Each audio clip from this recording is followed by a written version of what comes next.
Café Anyway.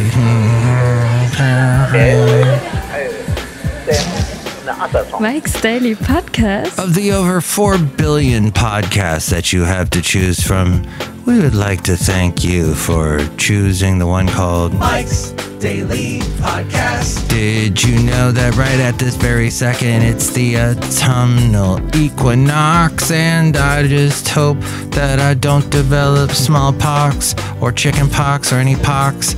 No pox on you, 'cause you're awesome and you should try to be true to your podcast. Mike's Daily Podcast. Be true to your podcast, the one that you like.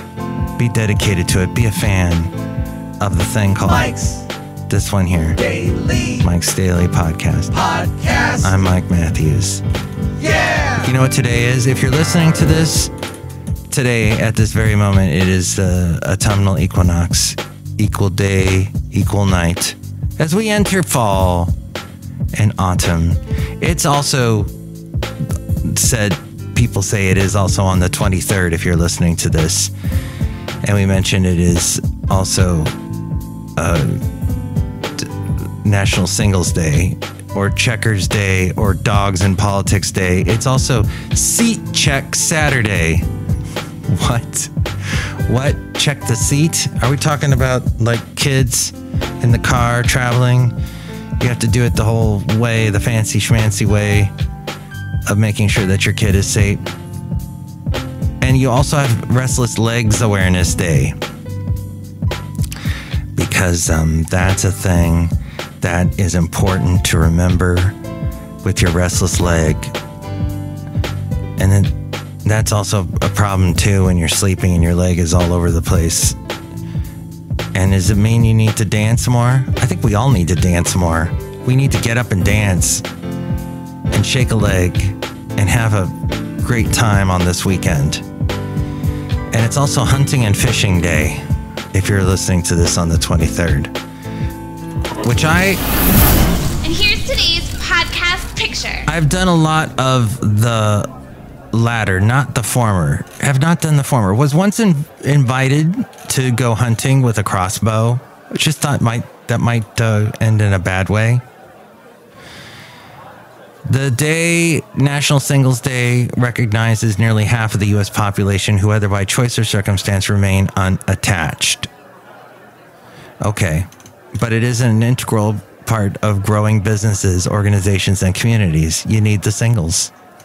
National Checkers Day and Dogs in Politics Day, also known as Dogs in Politics Day, as we go outside a Café Anyway, where we bring you Mike's Daily Podcast. Wait, no, we're inside still. That's the late great Basil the Boxer. Speaking of dogs, political pooches, candidate canines. It apparently marks the day in history that Checkers the dog stole the spotlight. Oh, that's what that is. Checkers the dog. When President Carter was winning the election back in 76, was it? That I was alive. So, yeah, when you're 54 right now, that means you were alive in 76. Well, his first dog was being born. The Border Collie only lived with the first family for a short time, however. Another White House canine by the name of Murray, the outlaw of Falahil, or known as Fala for short, created quite a stir. The well-traveled Scottish Terrier of President Franklin D. Roosevelt was notorious for taking off. After one trip with FDR to the Aleutian Islands, rumors suggested the president forgot his pet. The president sent the Navy back to recover Fala. The story spread and became fodder for political debate. Cassette copy. And Will Rogers once said, "I love a dog. He does nothing for political reasons." There's also something here about Harry S. Truman had a dog. This show is clean. Rejecting one.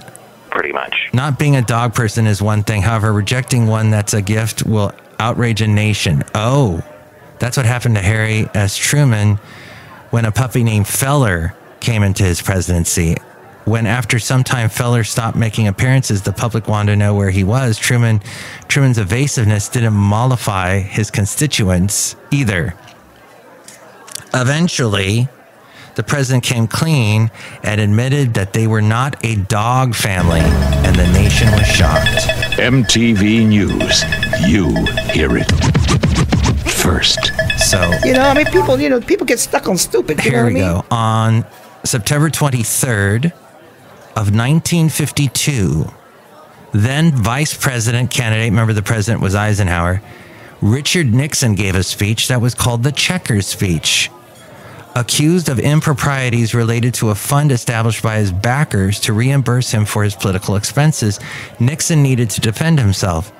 His place on the Republican ticket was in jeopardy, so he flew to Los Angeles and delivered a half-hour television address. During the speech, Nixon stated that regardless of what anyone said, he intended to keep one gift. The gift was a black and white dog the Nixon children had named Checkers. And then that was what came. That's why it's Checkers speech. It was called the Checkers speech, and why today is National Checkers Day or Dogs in Politics Day. Okay. Thank you very much to the website, nationaldaycalendar.com, for all that fascinating information. Kathy's Corner. Kathy's Corner. So restless legs is a thing that perhaps you didn't know. Professor Carl Axel Ekborn, a Swedish neurologist, first described the syndrome back in 1945. Restless leg syndrome, otherwise known as RLS, also known as WED, which stands for Willis-Ekborn disease. Wasn't that? Oh, no. Yeah. Disney. Walt Disney's initials were WED, is characterized by uncontrollable urges to move the legs. The condition affects approximately 7% of the population. Those experiencing it, as we go outside a Café Anyway, where we bring you Mike's Daily Podcast, somewhere in Podcastro Valley. Anyway. The last place on earth.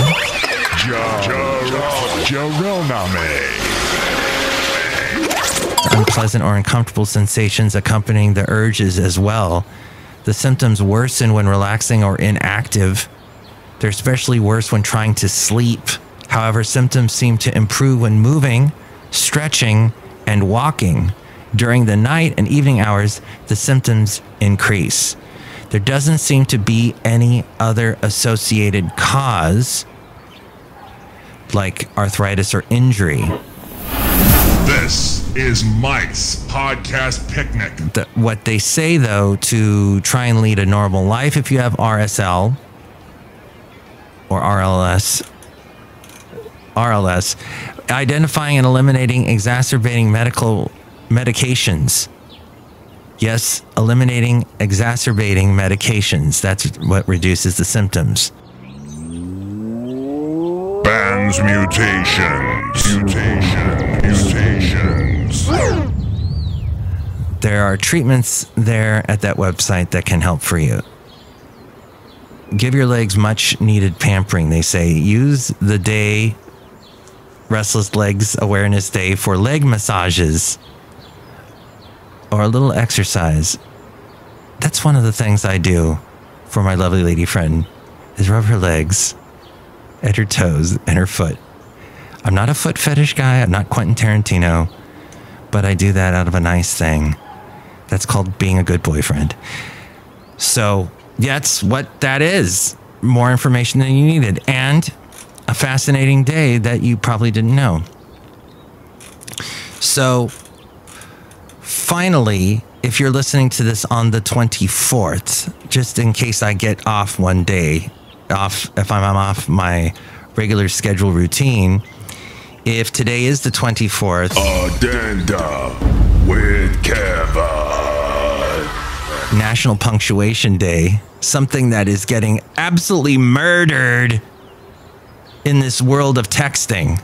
People just, even though it may try to auto spell for you and help you out, and even though when we're writing emails now, all this auto spelling stuff just automatically happens. When you are a man, sometimes you wear stretchy pants. People still just do not know how to use punctuation. And it can be really frustrating for us uptight people. So stop it. Thank you. Hey, look who else is outside other than just me and these birds. Hello, guys. This is Chely Shoehart, gift shop supervisor. You should do more fishing, Mike Matthew. That's a good idea. I have a snow globe that's of a guy fishing, but it's snowing on him. Thus, it's a snow globe. Oh, okay. I also have one of a fire. What? A snow globe fire? No, Mike Matthews, you must understand. It is of a snow globe depicting a town that is near where there is a fire, like a forest fire, Mike Matthews. Woo! Oh. And it's snowing? No, it's the ash. It's an ash globe, Mike Matthews. Oh, not a snow globe, but an ash globe. I got it. Ash globe. It's a great idea. Chely, you just go completely into the stratosphere of imagination with all your snow globes. And the writer's strike continues. And for some reason, there are writers that like to make snow globes. It's true. And they're supposed to, after 10 hours of talks, supposedly the writer's strike was going to end yesterday, but did not. You will travel into the incredible universe. And someone who, I don't think she's an actress, but she is a personality who just does not know when to stop with the plastic surgery and the other stuff she does. Ozempic is what she's doing, apparently. And she says, I did not want to get this thin, according to people.com. Mike is on it, man. Go where no man has gone before. We love it, Mike. Keep it away from younger people who will go berserk on it, she says. She lost 42 pounds. She stopped using it, though. She said she lost too much weight. And she says, you can't stay on it forever. Okay. That's... and who else was complaining about Ozempic? Or they were saying that they were on Ozempic and they said they weren't. And then I just completely forgot who it was because it was not important. But I thought that you should know that that's a thing. In today's world, people are into it and maybe using it. Was it Katy Perry? I know Katy Perry just sold her catalog. And she made millions of dollars, but still, I thought she'd make billions of dollars. But I guess she wasn't that popular. I mean, some of her songs still get played all the time. But she did have a bit of a slump over the past couple of years. Even though everyone knows who she is, she's performed at the christening, the royal day for Prince Charles, but no, King Charles, the coronation day. And she's married to Orlando Bloom and she's into having kids now. And she had kids or has had a kid. And yeah, she's busy with that and doing the American Idol. But there was a time that she was definitely putting out hit after hit after hit. Now she's cashed in. That usually means that they're pretty much done. In my world that I have seen, following music for all these many decades, nearly half of Americans have made an impulse social media purchase. What? Yes, thanks to TikTok and Facebook. Now, I think Fabagoo, yours truly things to do, is quite confused about how you can be an influencer on TikTok when you don't have that much time. TikTok videos are very short. It's not like you can go into complete, deep discussion about whatever it is that you're promoting. But somehow they're doing it. And Facebook, people, promote stuff on their Facebook. I guess it's the short, little, quick, eye-grabbing stuff that they do. And people are doing it. Over the past 12 months, adults have spent $71 billion on impulse buys based on what they saw on social media. Nearly half, 48% of social media users say they have impulsively purchased a product they saw on social media. 68% of those buyers say they later regretted at least one of the purchases. So here's what you should do. And I got this information from Rob Black. I produce his podcast. The Rob Black Show. And he is on television, talks about money stuff. He says, consider the 24-hour rule, which is step away from the item. You can leave it in the cart, but step away for 24 hours before you buy it. It is so easy. Amazon makes so much money off of us because we're like, I gotta find. Oh, that's it. And whatever's at the top of the page, we buy. But the fact is, if you go deeper into scroll further down the page, you find better deals. And if you wait for a little bit and think about if you really need it, you can save money otherwise that you spent too quickly. 68% of buyers say that they have regretted at least one of their purchases. Being influenced by the dang social media doesn't help either. And we should probably not be on as much social media. And I strongly advise people not to use TikTok because it is a dopamine hit. It appeals to your animal instinct of, I got to be stimulated with stuff in my eyeballs constantly. And it's a bad thing. It takes you down a bad road. Impulse purchases can add up quickly. And that's a bad habit to do. Over the past 12 months, Americans spent an average of $754 on social media buys. Welsh on the world. So social media ain't going away anytime soon. They're making the bucks, or the people on it are making the bucks. So Target as well has pulled holiday deals. They're making holiday deals now in October. They're getting an early start on the holiday season in a bid to undercut competitors Amazon and Walmart. Target's fall deals called Circle Week is going to run October 1st through the 7th. So like basically the first week of October, right there. I think that is a Sunday, October 1st. That's a week from this Sunday. Retailers' event starts a week before Walmart's holiday kickoff sale event and Amazon's 2-day Prime Big Deals Day. Who came up with that name? That's a lackluster name, Amazon. Well, people want your cash, and every year they're gonna be making these start earlier and earlier to outdo each other. Last year, though, check it out.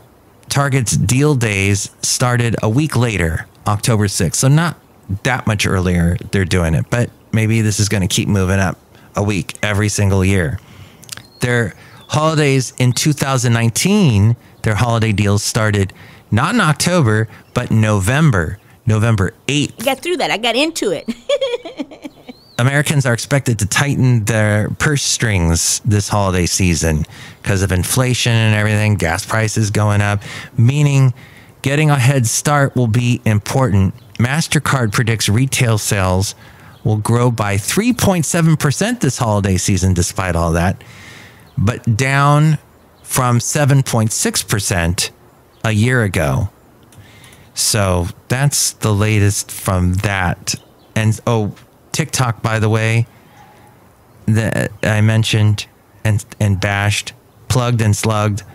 TikTok had Pringles just unveiled a $140 collab with the Caviar Company, a popular TikTok trend, which has been been seeing users adding a dollop of caviar onto Pringles and has been viewed more than 10 billion times. This is what I'm missing by not having TikTok. Oh my. And a friend of mine who's big into TikTok, who's about my age, she said, yeah, no, there's all kinds of hacks and people can learn things like that. Like that. That's what I'm missing. Okay. There you go. Look who else is here. Oh, Mike, this is Floyd the Floorman. And this is John Deere, the engineer. Pringles are not that good for you. Yeah. Neither is spending a bunch of money on going to a Disney park. Although there's some people so addicted to that, and they go week after week after week. If they live down there in Anaheim, that'd be the only reason for some people to move to Anaheim, is to just go to Disney all the time, or Orlando, go to that park in Florida. But Disney plans to nearly double to $60 billion rather, its investment in parks and cruise businesses over the next 10 years. domestic parks, particularly Walt Disney World in Florida, have seen a slowdown in attendance and hotel room purchases this summer. Has not been good for them.